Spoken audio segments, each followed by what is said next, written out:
새사랑교회 성도 여러분, 특히 이번 주간은 이제 고난 주간입니다. 예수님께서 바로 나의 죄를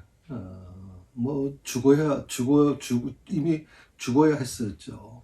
죽을 수밖에 없는 거고, 이미 죄로 인해서 이미 죽었다고 봐야 되겠죠. 그런 나를 다시 구원해 주신, 그 구원해 주시기 위해서 십자가에서 어린 양이 되셔서 스스로 희생하셔서 그렇게 구원하신 그런 고난 주간을 우리가 지키고 있습니다. 이번 코로나 작년 같은 경우에도 우리가 특별 이런 어떤 고난 주간에 새벽 기도회를 하기가 참 많이 힘들었습니다. 그런데 코로나도 많이 잠재워져 있지만 제가 이 새벽 기도, 고난주간 새벽 기도를 위해서 기도하다가 더 이상은 늦추면 안 되겠다, 이렇게 생각을 했습니다.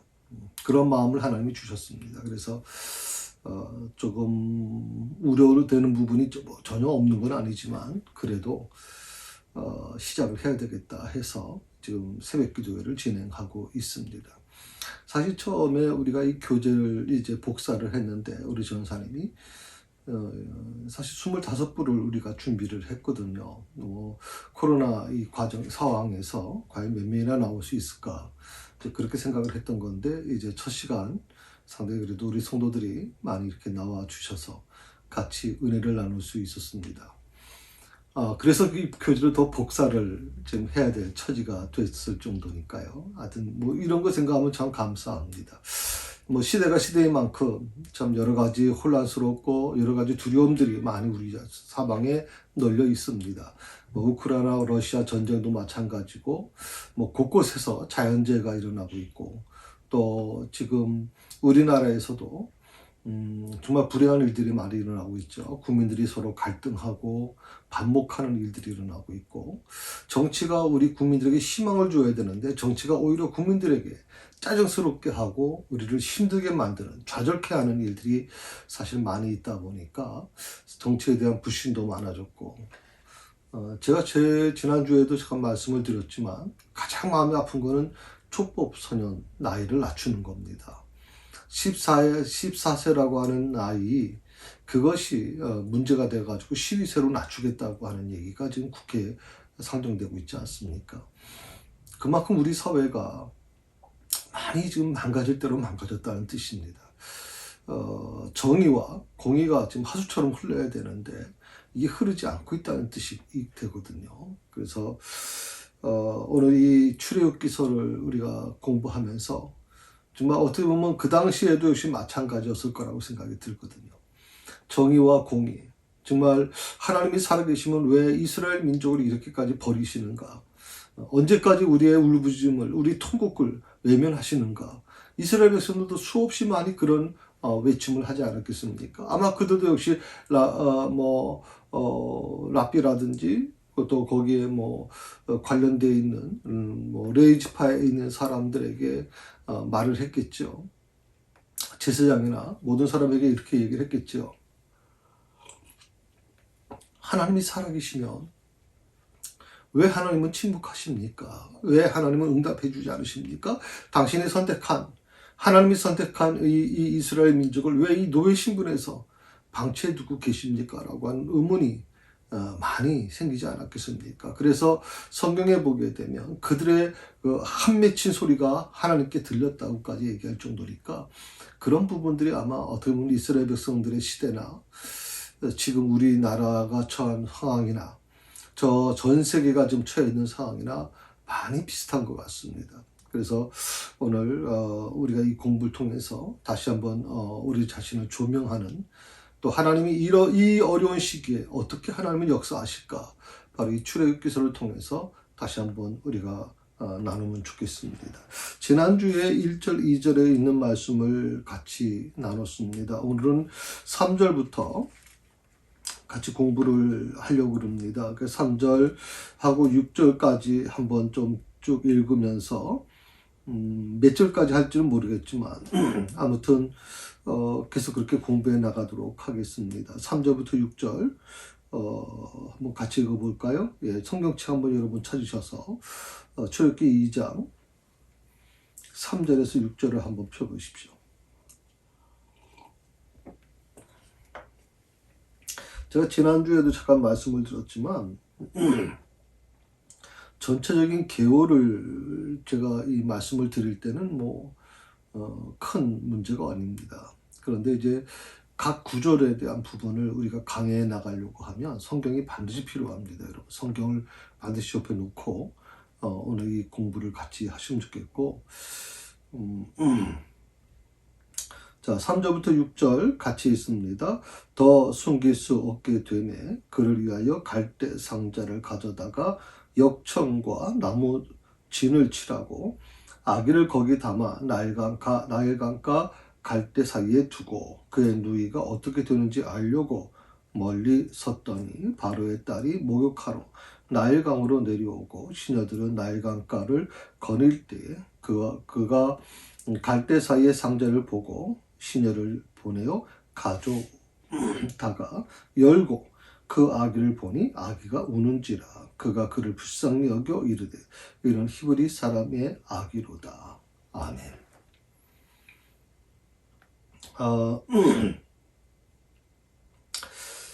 그 3절에 있는 말씀이죠. 더 숨길 수 없게 되매 그를 위하여 갈대 상자를 가져다가 역청과 나무진을 칠하고 아기를 거기 담아 나일강과 갈대 사이에 두고.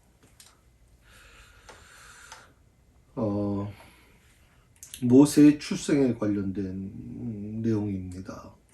그래서 모세의 출생에 대한 부분이 몇 가지 단어가 이제 등장하게 되죠. 하나는 것은 갈대라고 하는 겁니다. 갈대 상자라고 표현하는데 이게 원래는 이제 갈대라고 하는 말은 원래는 이제 갈이라고 하는 말을 써요. 이제 고메라고 하는 히브리어를 쓰는데 갈. 이게 뭐냐면 이제 보통 우리가 이제 보통 이 하천이나 이런 어떤 호수 주변에 있는 거죠. 우리나라에서 얘기하는 갈대 같은 개념으로 이해하시면 안 되고요.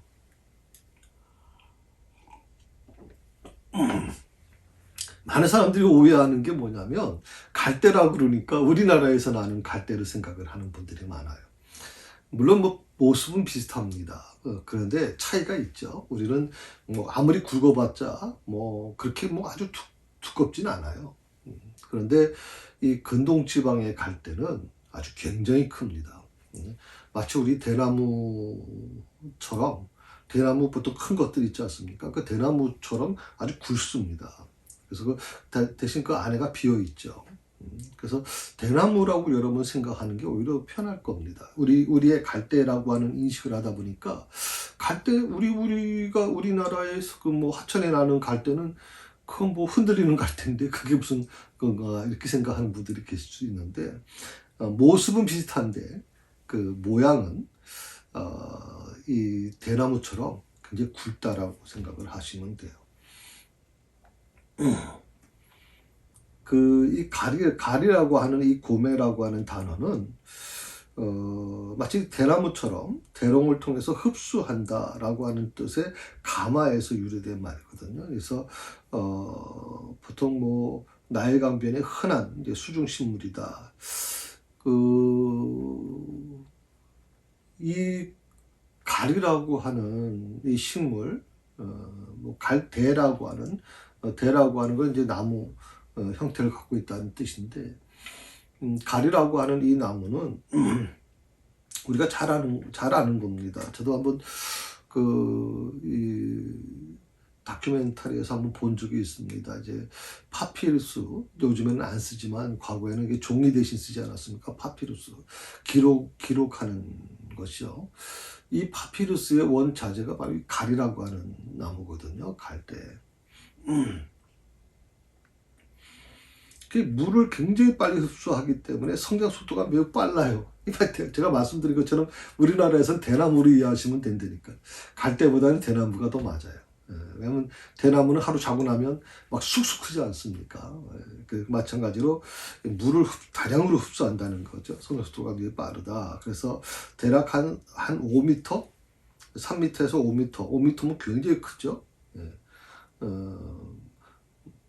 보통 우리 젊은 아이들 180, 190 정도 되는데 키가 크지 않습니까? 그게 두 배, 세 배 가까이 되는 거니까 굉장히 그래도 큰 겁니다.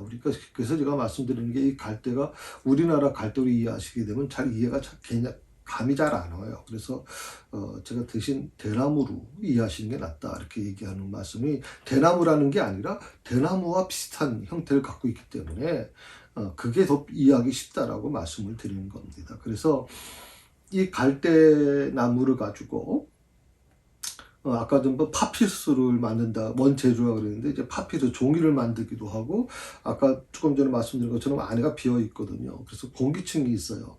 그래서 이거 대나무처럼 이렇게 두꺼운 거니까 그걸 여러 개를 겹쳐서 하면 이제 물에 뜨게 됩니다. 그러면 그 배를 만드는데 사용을 합니다. 갈대를 가지고 만든 배를 제가 한번 본 적이 있어요. 죄송합니다만 제가 다큐멘터리에서 본 거니까 직접 본 건 아니고요. 과연 뜰까? 생각을 했는데요. 정말 뜹니다. 그걸 지금도, 이 수천 년이 지난 지금도 그 배를 만들어가지고, 이제 팔기도 하고, 또 그 배로 물고기를 잡기도 한다 그럽니다. 한 사람, 두 사람 정도 탈 수 있는 건데요. 갈대가 물 위에 뜬다라고 하는 게 참 놀라운 일이죠. 지금도 배를 만든다. 종이는 하도 요즘에 시대가 좋아서 종이는 안 만들죠. 그러나 배는 만든다. 이렇게 생각하시면 될 것 같습니다. 그 다음에 여러분 이제 갈대라고 하는 말이 나오고, 그 다음에 상자, 갈대 상자라고 나오죠. 상자라는 말은 보통 히브리에서는 테바라는 말을 썼는데, 이것은 보통 노아가 방주를 이제 지칭할 때도 사용한 용어거든요. 근데 이것을 보통 우리가 한글도 고어가 있지 않습니까? 훈민정 같은 과거에 쓰던 이제 고어체가 있지 않습니까? 그 고어체를 사실 가지고 우리가 읽으려면 참 어렵죠. 그건 전문가들이 주로 읽고 우리는 그걸 못 읽습니다. 그러니까 그런 부분으로 지금 쓰여지는 게 이 상자라는 말인데, 그래서 이제 학자들은 그렇게 얘기를 합니다. 이 상자라고 하는 말은, 테바라고 하는 말은 단순한 문자적인 의미만 있는 것이 아니라 상징적인 의미를 내포하고 있다라고 그렇게 정의를 내리고 있습니다. 그 상징적인 의미가 뭐냐? 문자적인 의미는 이제 상자라는 의미지만, 이것을 이제 상징적인 의미로 이제 해석해 보면, 그것은 죄악과 죽음이 넘실대는 위기에서 당신의 백성을 온전히 보존하시는 하나님의 은혜의 초소다. 그렇게 해석하고 있어요. 물론 이 상징적인 그런 의미에 대한 이 해석은 사실 좀 주관적인 게 있죠. 사실은 객관성은 좀 약합니다. 주관적인 부분이 더 강하죠. 그러니까 조금 다시 한번 말씀드립니다. 죄악과 죽음이 넘실대는 위기에서 당신 하나님의 백성을 온전히 보존하시는 하나님의 은혜의 초소, 그게 바로 상자다. 그러니까 갈대상자라는 말은 갈대라고 하는 말은 우리말이니까 빼면 갈상자라고, 이렇게 갈상자. 갈이라는 게 뭐였어? 예. 가마라는 뜻이 포함되어 있죠. 성장하는 단자. 그 갈이라고 하는 것과 상자가 포함되면 어떤 뜻이 있을까요? 예. 하나님의 은혜의 초소인데, 그런 어떤 의미가 아주 많이 나타나는 것이 바로 이 갈대상자라고 하는 겁니다. 그래서 이걸 조금 더 한꺼풀 벗겨보면 이런 내용이 또 있습니다. 이 상자는 자신의 몸을 바쳐서 인류를 구원하신 예수 그리스도의 품을 암시하는 예표적 도구다. 이렇게 여기까지 해석하기 하는 분도 있어요. 근데 그렇게까지 해석하기에는 너무 나간 거 아닌가 이렇게 생각도 하는데, 물론 이제 이걸 이제 구속사적인 입장에서 보면, 구속사라는 말을 제가 계속 말씀드리고 있죠. 구속사. 구약과 신약이 하나로, 예수 그리스도를 통해서 하나로 연결되고 있다고 말씀을 드렸죠. 천지 창조가 별도로 있는 것이 아니라, 요한계시록의 종말이 별도로 있는 것이 아니라 이것이 하나로 연결되어 있다, 제가 말씀을 드렸잖아요. 그러니까 이 상자는 결국 하나님의 은혜의 초소인데, 자신의 백성을 온전히 보존하시는 하나님의 은혜의 초소인데, 이것을 더 구속사적인 입장에서 해석해보면 바로 자신의 몸을 바쳐 인류를 구원하신 예수 그리스도의 품을 암시하는 예표적 도구다라고까지 이제 해석할 수 있다, 이렇게 말씀드릴 수 있습니다. 사실 어떻게 보면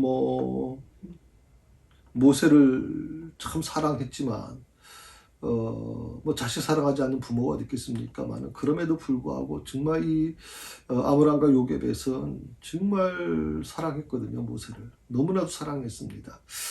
그 준수하다라고 하는 부분은 자기 자식이지만 그 모습에서 내 부모인 이 아므람과 요게벳이 자기 생명까지 버릴 수 있다 할 정도로 굉장히 이 모세가 태어날 때부터 준수하게 태어났다, 그렇게 성경은 기록하고 있거든요.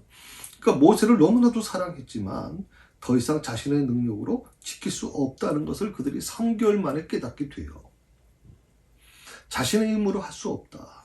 이건 내가 3개월 동안 지킨 것도 이거 기적과 같은 일이죠. 그러나 그 이상은 할 수가 없다. 그 이상은 어떻게 하는 거냐? 바로 하나님께서 하셔야 되는 것이라고 믿는 거죠. 이 아이의 생존, 이의 생사는 오직 하나님만이 이제 하실 수 있다라고 그들은 이제 그렇게 선택하고 하나님께 맡기는 겁니다.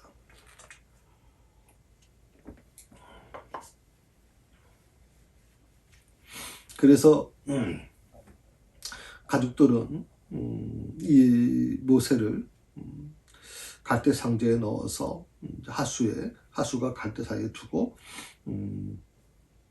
아이가 어떻게 되는지 보았다고 성경은 기록하고 있어요.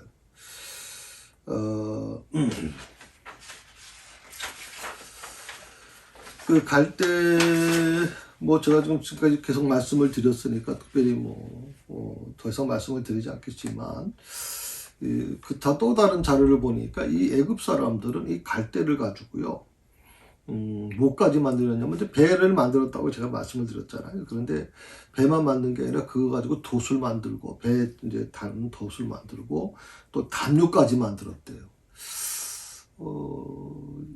파피루스, 보통 이제 갈대로 파피루스를 만든다 그랬었는데, 이 담요를 만들었다는 이건 못 봤거든요. 제가 갈대로 어떻게 담요를 만들었을까? 근데 자료에 보니까 담요로 만들었대요. 그리고 돗자리 만든 건 알죠. 우리도 대나무 가지고도 돗자리를 만들고 있으니까 돗자리를 만든 건 이해가 되는데, 담요는 조금 이해가 잘 안 돼요. 그 다음에 또 하나 뭐냐면 샌달이라고 그 신발이죠. 샌달을 만들었다, 그렇게 얘기를 하고 있어요.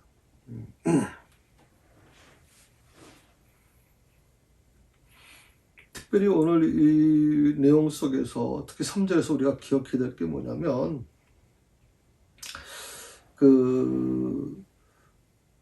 갈대 상자를 가져다가 라고 하면서 그 다음에 뭐냐면 역청과 나무 진을 칠했다 그러거든요.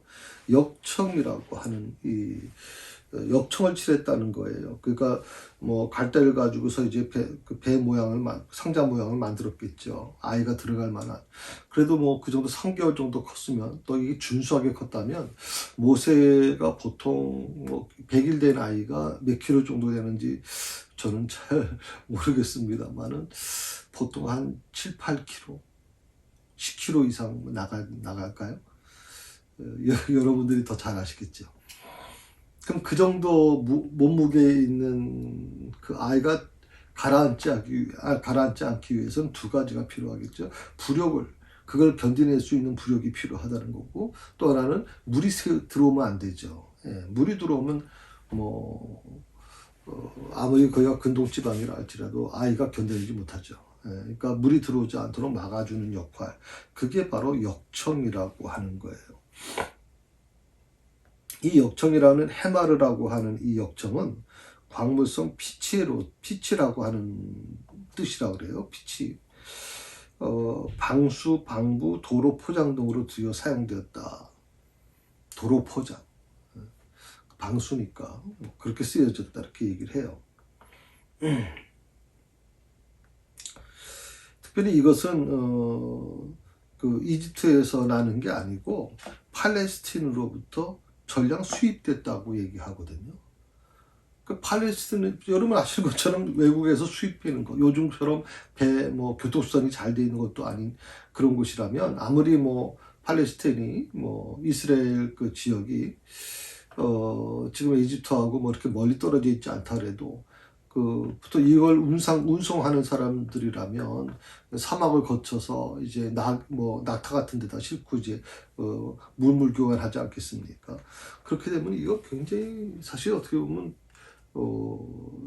가격이 만만치 않겠죠. 특별히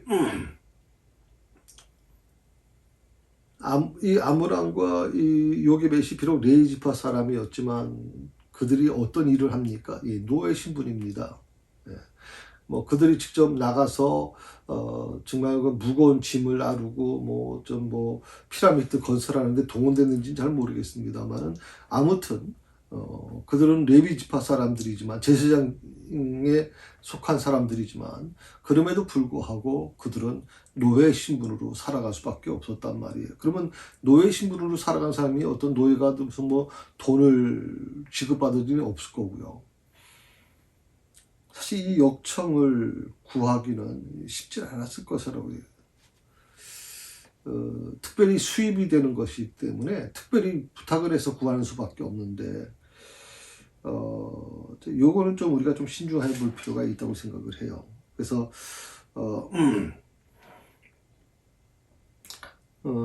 특히 사회 근처에 보게 되면 이 창세기 14장 10절에 이런 내용이 나오고 있거든요. 창세기 14장 10절에 보게 되면 십딘 골짜기에는 역청 구덩이가 많았다.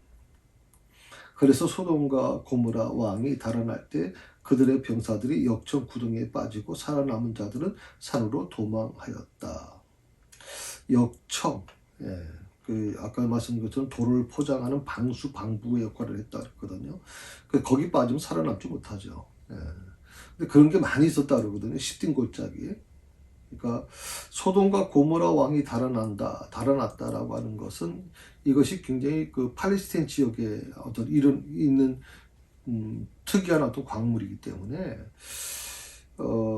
이것이 이집트까지 오기까지는 조금 굉장히 좀 시간이 많이 걸렸을 거다. 특히 사막을 건너오지 않습니까? 사막을 건너서 이집트로 오기 때문에 그런 부분도 아마 있었을 것이다라고 생각을 하시는 게 좋을 것 같습니다.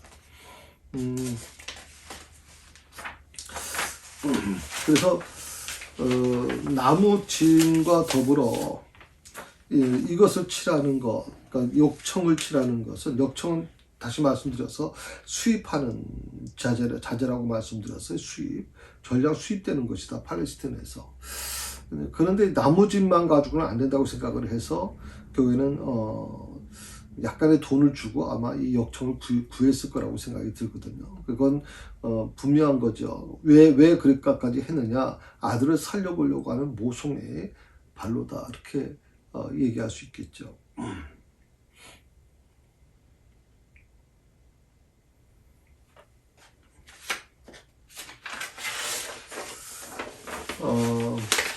자, 3절은 그 정도까지 하고요.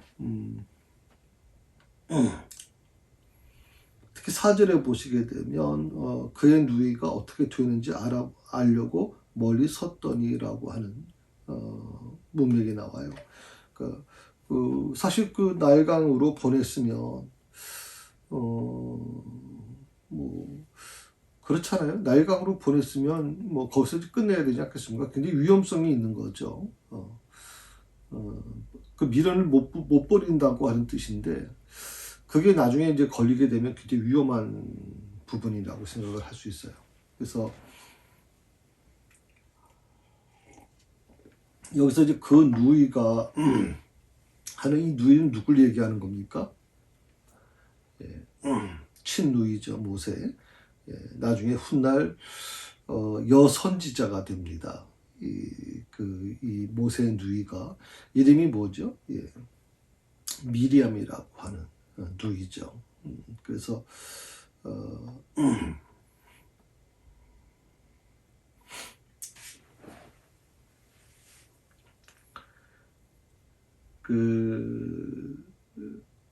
조금 더 설명을 드리면 그 출애굽기 15장 20절에 보게 되면 이런 내용이, 이런 문구가 있어요. 이때 아론의 누이며 예언자인 미리암이 소굴을 잡자 모든 자들도 그를 따라 나오며 소굴을 잡고 춤을 추었다. 예언자인 미리암. 참 집안 자체가 참 보통 집안이 아니에요. 딸은 예언자가 됐고, 또 아들 모세는 또 지도자가 됐고, 또 형 아론은 제사장이 됐고, 야, 참 집안 대단한 집안입니다. 하여튼 뭐 하나님께서 특별히 그 가정을 선택하셨기 때문에 그렇게 된 거겠죠. 그러나 또 한편으로 보면 아므람, 이 레위 지파에 속해 있던 그 아버지 아므람과 그 어머님 요게벳의 신실한 모습들, 정말 하나님을 향한 그 뜨거운 신앙, 목숨과도 바꿀 수 있을 정도로 하나님의 나라 세워지기를 간절히 소망했던 그 부모의 그 믿음을 하나님이 기억하신 것이 아닌가. 사실 아므람과 요게벳은 별 의미가 없어요. 예, 그 당시에 어떤 뭐 특별한 노예 신분이었으니까 뭐 특별한 존재라고 얘기할 수 없고, 그들의 존재는 모세의 등장으로 인해 시작해서 이제 역사 안에서는 별로 나타나질 않아요. 뭐 아론과 또 미리암은 뭐 모세의 그 삶 속에 계속 같이 연결되지만 그 부모님은 거의 연결되질 않아요. 거기서 끝나게 된단 말이에요. 다시 이름이 거론되질 않아요. 그러나 저는 두 분의 그 부모의 그 헌신, 저는 늘 우리 가족들이 모였을 때 얘기합니다. 아빠는 이삭이 되고 싶어. 나는 내가 모든 걸 얻고 싶은 마음은 없다. 나는 너희들에게 하나의 다리 역할만 해주고 싶다.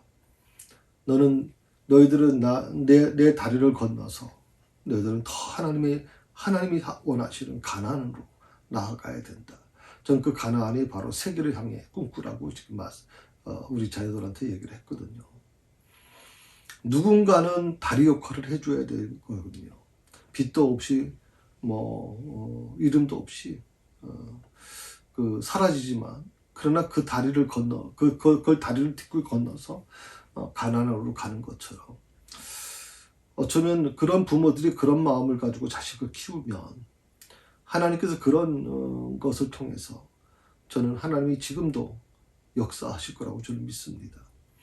그래서 늘 제가 말씀을 드리는 것은 만약에 과일이 열려야 된다면, 나는 나무를 심었고 내 부모님은 나무를 심었고 나는 그 나무를 더 가꾸고 더 열심히 물을 주고 더 열심히 수고해서 나중에 내 후손들이 80년, 100년이 돼서 그 나무에서 과실을 따먹을 수 있도록 만들어주는 거. 어떻게 보면 나는 사는 동안 지칠이 고생하겠지만, 그러나 내 가문은, 내 후손들은 정말 믿음의 가문으로 서서 하나님의 영광을 드러내는 그런 사명을 감당할 것이다. 저는 지금도 그걸 믿어요. 그래서 우리 성도님들이 좀 그 믿음을 가지고 그 고난을 기쁘게 받아들였으면 좋겠어요.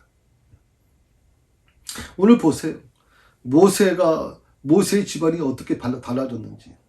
아까 말씀드렸처럼 아버지 아므람과 어머니 요게벳은 별 의미도 없이, 별 이름도 없이 그냥 그 한순간 모세를 키웠다는 것 외에는 아무것도 등장하지 않아요.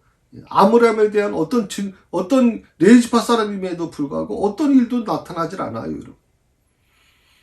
물론 요셉에서는 모세를 이제 키운 과정이 있어서 유모로서 키우는 장면이 있었지만,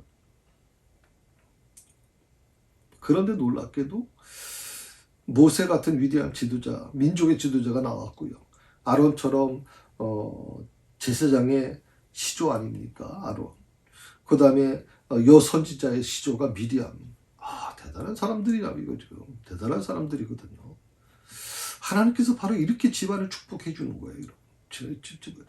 아론이 특별한 사람이다. 미리암이 특별한 사람일 거다. 그렇지 않죠. 어떻게 보면 하나님께서 저는 미리암이 끝까지 모세를 지켜낸 거 아닙니까? 나일강에서 정말 목숨 걸고 그 아이를 끝까지 지켜보고, 그리고 바로의 공주가한테 찾아가서, 제가 한번에 말씀을 드렸죠. 거기 막 공주가 모욕할 정도면 그 주변에 경비가 어느 정도였나. 바로의 외동딸인데 그럼 그 경비가 어느 정도였겠어요. 거길 뚫고 들어왔다는 얘기거든요, 지금. 그러니 여러분, 목숨 걸지 않고서는 그게 불가능해요. 그래서 하나님의 나라 역사를 만들어지는 거예요. 그렇게 자기 생명을 내던지는 사람들을 통해서 하나님의 나라를 이 땅에 세우고자 하는 사람들, 다시 말하면 모세를 향해서 목숨 걸고 그 부모가 지켰던 것처럼 그 누이도 역시 마찬가지로 자기 동생 모세를 지키기 위해서 자기 생명을 걸고 지금 이것을 해나가고 있단 말이죠. 그래서 하나님의 역사가 이루어지는 거예요. 하나님의 나라가 세워져 가는 거예요. 가만히 있었더니 하나님께서 알아서 만들어 주셨어. 가만히 있었더니 하나님께서 어떤 사람들을 보내주셔가지고 다 그렇게 만들어졌어. 자고 났더니 세상이 바뀌었어. 여러분, 그건 하나님의 뜻이 아니에요. 만약 그런 역사가 일어났다면 누군가 하나님의 미랄이 돼서 하나님의 뜻을 이루고자 몸부리셨던 사람들이 분명히 있단 말이죠. 누군가, 사람들은 알지 못하지만 정말 숨은 곳에서 중보기도 하면 눈물로 하나님께 나아간 사람들이 있습니다, 여러분. 그래서 하나님의 역사가 이루어지는 거예요.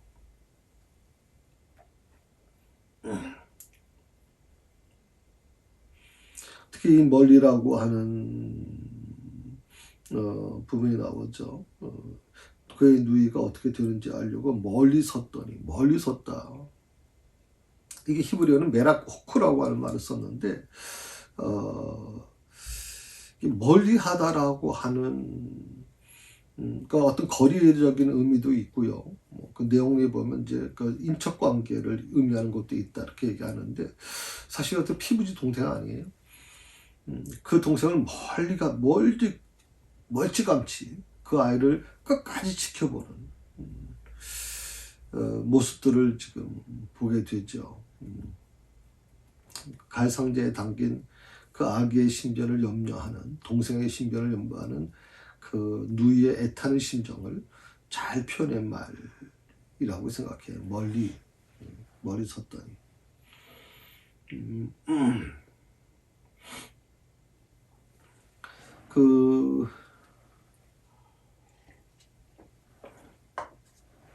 그리고 출애굽기 이제 2장 5절을 보시게 되면 바로의 딸이 목욕하러 나일강으로 내려오고 시녀들은 나일강가에 거닐 때에 그가 갈대 상자 사이의 상자를 보고 시녀를 보내어 가져다가.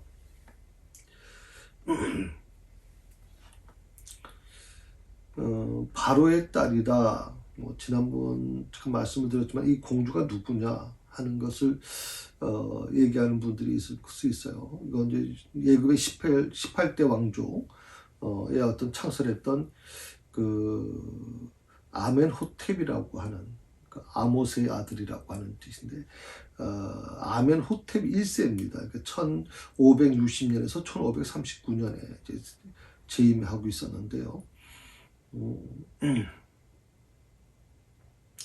그래도 꽤 오래 했어요. 아멘호텝 1세. 21년 정도 재임했으니까, 내가 봐도 그 정도면 꽤 많이 한 거죠.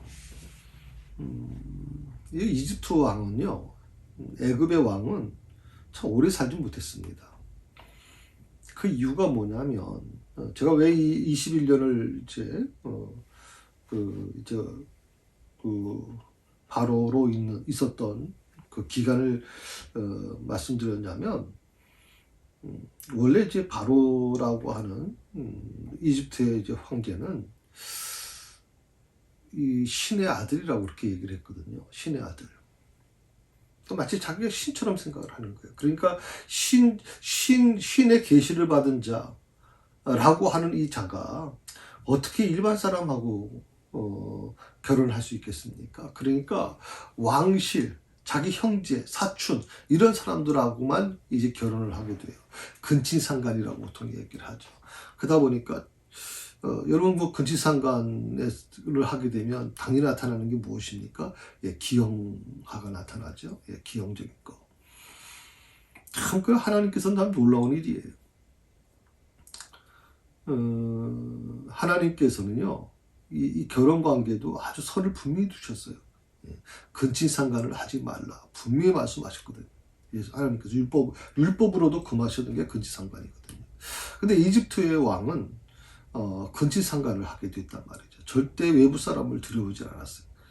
그러다 보니까 뭔가 결함을 갖고 태어나는 거예요. 결함을 갖고. 그래서 뭐 보통 여러분 뭐 이집트 역사를 하는 그 한번 보시게 되면 보통 뭐 3년, 5년 바로로 임직하자마자 바로가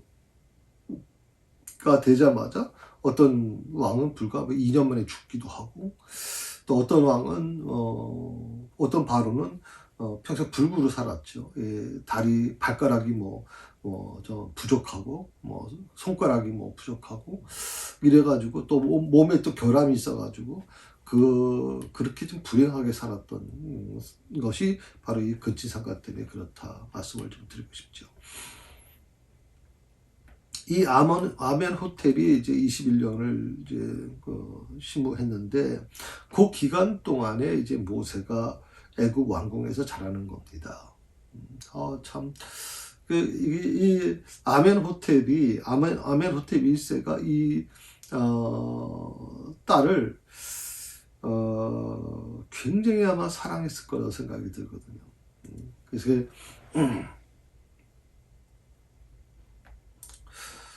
그러니까 아멘호텔 1세의 그 딸과 투투모세가 결혼해서 난 딸이 핫셉슈트라고 하는 바로 지금 우리가 공부하는 모세를 건져다가 양자로 삼은 그 공주의 이름이 핫셋슈트라고 하는 이 공주예요. 핫셋슈트. 근데 무남동녀예요. 예. 이 딸 하나밖에 없는 거예요. 아멘호텔 1세의 딸과 투투모세 1세 사이에 태어난 무남동녀. 그러니 권력이 상상을 초월할 정도죠.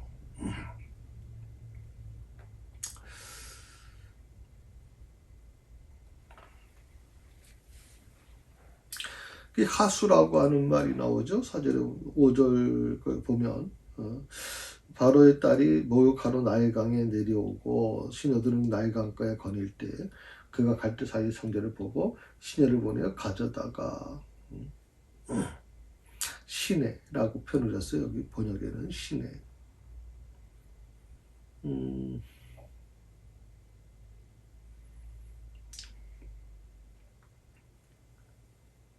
보통 이걸 뭐라고 표현하냐면 이제 이게 수로다, 어떤 시내다, 하수다, 강가라고 표현을 했는데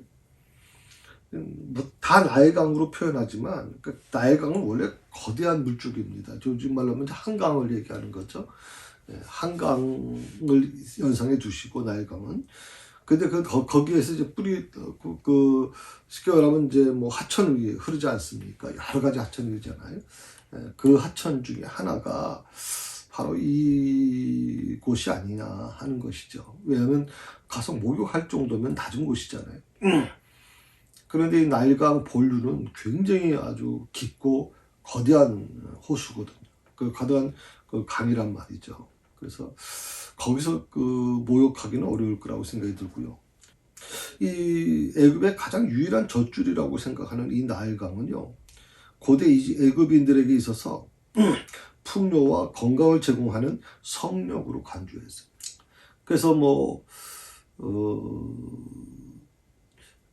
지금은 조금 많이 퇴색됐지만 아마 지금도 나일강에 대한 성스러움이 있을 겁니다. 특히 인도 같은 경우에도 인도의 그 강이 있지 않습니까? 인도 그 강을 굉장히 성스럽게 생각해서 강에 목욕하고, 뭐 우리가 볼 때는 정말 지저분하고 더럽죠. 뭐 시신이 떠다니기도 하고 막 이런데도 불구하고 그들은 그걸 성스러운 물이라고 생각한단 말이죠. 그래서 그곳에서 이제 목욕을 하고 나오면 하여튼 거룩해진다 뭐 이렇게 얘기를 하는데, 아마 이 나일강이 바로 그런 의미였을 거라고 생각이 들거든요.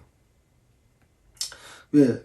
모든 풍요와 건강을 제공해주는 성역이기 때문에 이 강에 와서 본류는 아닐 거라고 제가 말씀을 드렸어요. 아마 거기서 도출된 우리 하천 같은 그런 부분이지만 다 나일강이라고 이렇게 얘기하는데, 거기에서 이제 여인들만 출입할 수 있는 그 구역에 있었던 것 같아요. 그리고 그것이 일종의 종교 의식으로 나타났다 이렇게 얘기할 수 있습니다. 특별히 이 강에는 여인들을 위한 특별 구역이 설치되었고 일종의 종교 의식을 행했다. 그리고 종교 의식이 뭐냐?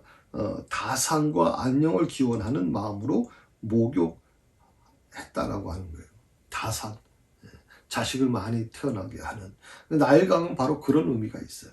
나일강은 바로 그런 축복의 강이라고 생각을 한 거죠. 그리고 안녕을 기원하는 거예요. 안녕. 그러니 이집트 사람들에게 있어서, 애굽 사람들에게 있어서 이 나일강이 어떤 강인가 그건 말씀드리지 않아도 다 아시겠죠. 그렇기 때문에 이 나일강 주변에 애굽 왕실을 위한 목욕장이 분명히 마련되어 있을 것이라고 추측할 수 있죠.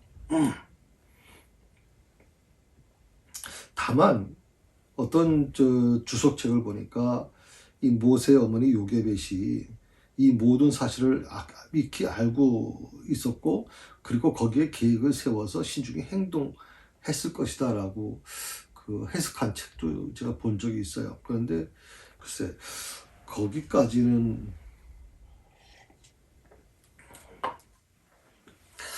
그렇게까지 계산했다라고 하는 것이 그럴 수도 있겠다 생각을 하면서도 너무 지나친 해석 아닌가 생각 좀 해봅니다. 특별히 여기서 시녀들이 나오죠. 예, 시녀들이 나옵니다. 그래서 시녀들은 나일강가를 거닐 때, 그러니까 바로의 딸이 목욕하는 나일강에 내려가서 목욕하는데 시녀들은 나일강가를 거닐었다. 보통 우리가 상식적으로 하면 바로의 딸, 공주가 목욕하면 시녀들이 같이 목욕하는 것이 보통인데, 시녀들은 목욕한 게 아니라 나의 강가를 거닐었다는 거죠. 공주를 보호하기 위해서 정찰했다고 봐도 과언이 아니죠. 시녀들은 정찰을 한 것이겠죠. 위험 요소가 있는지 정찰하고 있었을 거라고 생각이 듭니다. 그 시녀들의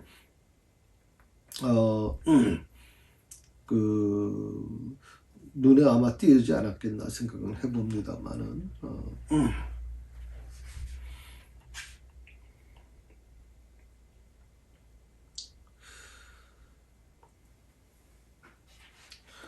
여기서 이 상자 가져다가 갈대 사이의 상자를 보고라고 얘기했거든요. 보고, 본다라고 하는 뜻, 주시한다는 뜻이 있습니다. 주시.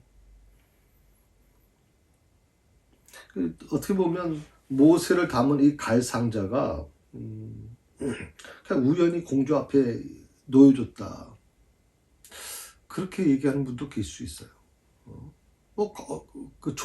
조류의 흐름에 따라서 그렇게 흘러간 거 아니냐, 우연히 그렇게 된 거 아니냐라고 생각하는 분들이 계시는데, 제가 늘 말씀을 드리죠.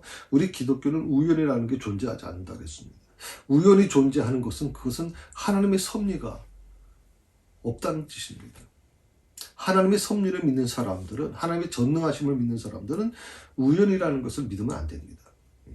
그 모든 것이 하나님의 은혜 안에 있고 하나님의 섭리 가운데 있다고 생각을 해야지. 내가 내 삶에 기둥이 존재할 수 있어요.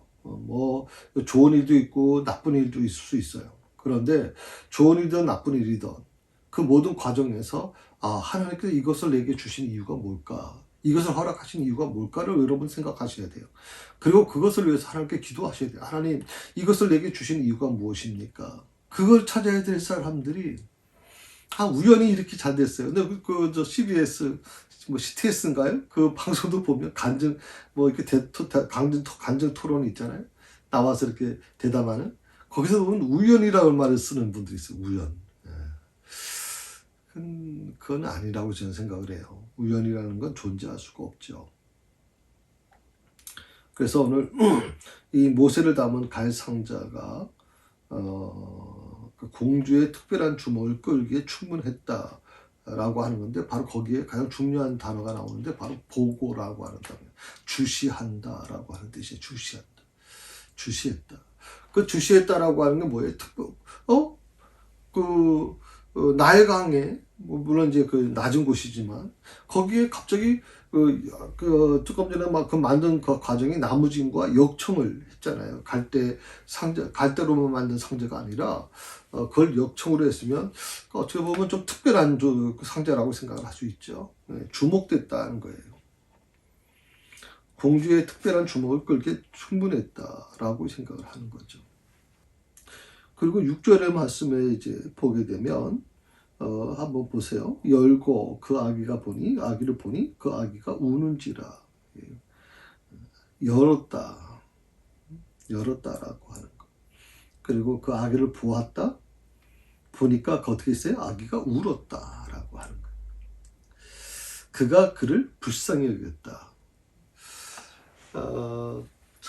어떻게 보면 100일밖에 안 된 아이인데 100일이니까 사실은 어떻게 보면 굉장히 좀 우리로 보면 그때 당시는 어떤지 모르겠어요. 근데 우리로 보면 100일 정도면 옹알이도 하고 몸도 뒤집히고 막 그러지 않습니까?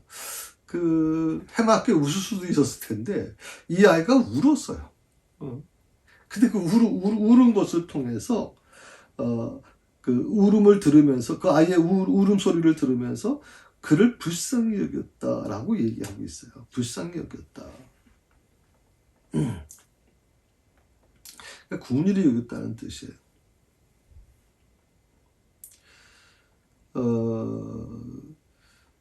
이 국률이라고 하는 의미는요, 보통 우리가 국률지심이라고 하는 말을 쓰는데 한자로 국률지심.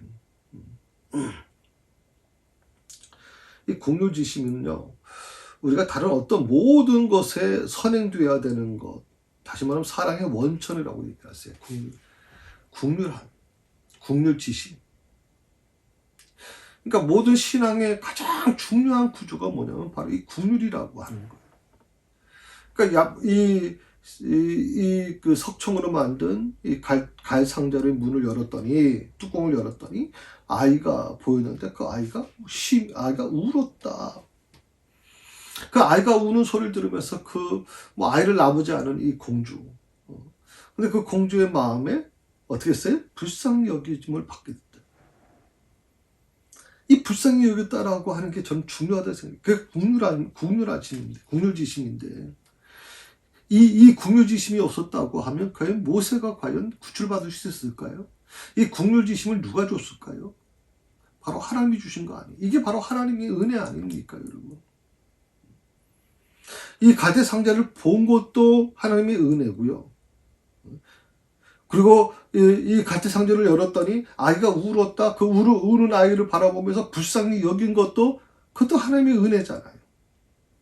그런데 거기 더 충격적인 게 뭐냐면 이르되 뭐라 그랬어요? 공주가 이는 히브리 사람의 아기로다. 히브리 사람의 아이로다. 이 공주가 아이를 보는 순간 히브리 아이라고 단정할 수 있었던 게 뭐냐면 이 아이의 어떤 용모라고 그러나요? 모습이 샘족 계통의 특징을 가지고 있었다고 보죠. 우리가 보통 인종이 다르면요 금방 알아보지 않아요. 우리가 몽골 가면 몽골 사람 우리 한국 사람하고 비슷하잖아요. 동양인. 참 이상해요. 몽골 사람은 우리하고 비슷한데 저 일본 사람은 조금 우리하고 다르죠. 동양인인데 중국 사람도 우리하고 조금 다릅니다. 그래서 어떻게 보면 금방 알아봤을 거예요. 샘족계통의 특징을 가지고 있었으니까. 두 번째로 그 당시 아이를 버릴 수밖에 없는 처지에 놓인 것은 바로 히브리 민족뿐이었겠죠. 그 100일밖에 안 되는 아이, 바로의 모세의 부모가 봤을 때도 준수했는데, 바로의 그 딸 공주가 봤을 때는 어땠을까요? 이 아이가 얼마나 준수하게 보였을까요? 그런데 이 아이가 어떻게 이렇게 버려질 수밖에 없는 이유가 뭐냐면 히브리 민족 때문에 그렇거든요. 그 왜 이 공주가 몰랐겠습니까? 자기 아버지가 내린 명령을 왜 모르겠습니까? 그래서 그랬을 것이다. 버릴 수밖에 없는 처지에 놓인 아이였을 것이다라는 걸 알았다. 이것을 통해서 우리는 두 가지를 알 수가 있어요. 첫째는 뭐냐면 어떤 상황 가운데서도 하나님께서 쓰실 일꾼을 보호해 주신다라고 하는 거예요. 어떤 상황에서도 내게 어떠한 불리한 상황이 있더라도 하나님은 나를 다시 쓰실 일꾼을 보호해 주신다. 그게 바로 하나님의 주권적 섭리라고 하는 것이고요. 두 번째는 뭐냐면 바로 왕의 엄명을 거역하면서까지 어린 생명에게 인정을 베푸는 바로 이 공주의 마음이 돋보이는 장면이 있죠. 아무리 그 아버지라 할지라도 바로잖아요. 바로 왕의 명령을 거역한다는 거 굉장히 어렵죠, 여러분. 그렇지만 그 딸은 그것을 이 어린 생명을 건지기 위해서 인정을 베푸는 모습을 보게 됩니다. 하나님의 역사는 그렇게 진행됩니다. 오늘 그 6절까지 말씀을 좀 드렸는데 이 말씀을 여러분 다시 한번 깊이 좀 묵상해 보시면서 우리 삶에 여러 가지 사고도 일어나고 여러 가지 삶의 역경이 많이 일어납니다. 그 모든 과정이 제가 늘 말씀을 드리면 우연으로 생각하시면요. 세상 사람들 안 믿는 사람과 다를 게 아무것도 없습니다. 팔자소관으로 넘기시면 참 기가 막힌 겁니다, 여러분. 우리 믿는 사람은 그렇게 하시면 안 돼요. 우리 믿는 사람은 어떻게? 하나님께서 이 고난을 주시는 이유가 뭘까? 하나님께서 이 아픔을 주시는 이유가 뭘까? 하나님께서 이 축복을 주시는 이유가 뭘까를 생각하셔야 돼요. 그럼 축복도 나 혼자 내 가족만 배부르라고 주신 거예요? 나만 호화롭게 살라고 주신 거예요? 아니죠. 그 물질을 내게 주신 물질을 흐르게 만들어야 되잖아요. 외국에는요. 외국 사람들은 그게 한 철칙처럼 돼 있어요. 번 돈을 어떻게 기쁘게 쓸 수 있느냐는 걸 연구하는 거, 어릴 때부터. 참 우리 사회들이 좀 그랬으면 좋겠어요. 너무나 돈을 막 퍽퍽 써대는 빈부격차가 너무 커지니까 저는 목사이지만 마음이 아파요. 빈부의 격차가 없을 수는 없지만 이렇게까지 빈부의 격차가 커지면 살고자 아무리 노력하면 뭐 하겠어요. 일확천금 노릴 수밖에 없는 거지. 그런 사회는 불행한 사회입니다.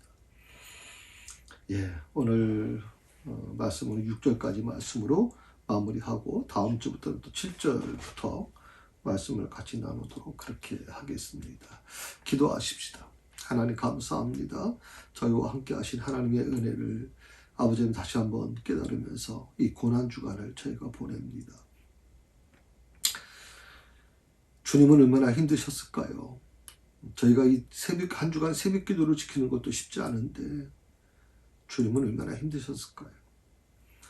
모세의 부모님은 얼마나 힘들었을까요?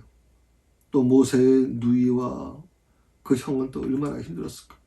모세 하나를 지키기 위해서 그 많은 사람, 주변에 있는 사람들이 목숨을 걸었습니다. 그래서 모세가 하나님의 뜻 안에서 모세가 구원받을 수 있었습니다. 하나님의 역사는 그렇게 진행됩니다.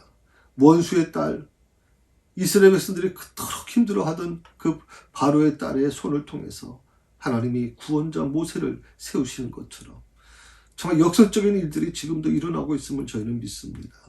이 고난주간에 사랑하는 성도들을 축복하여 주시고 성도들 중에 힘들거나 고통스럽지 않도록 저들을 불쌍히 여겨 주시옵소서. 코로나로부터 저들을 보호하시기를 간절히 원하옵고 예수님의 이름으로 기도드립니다.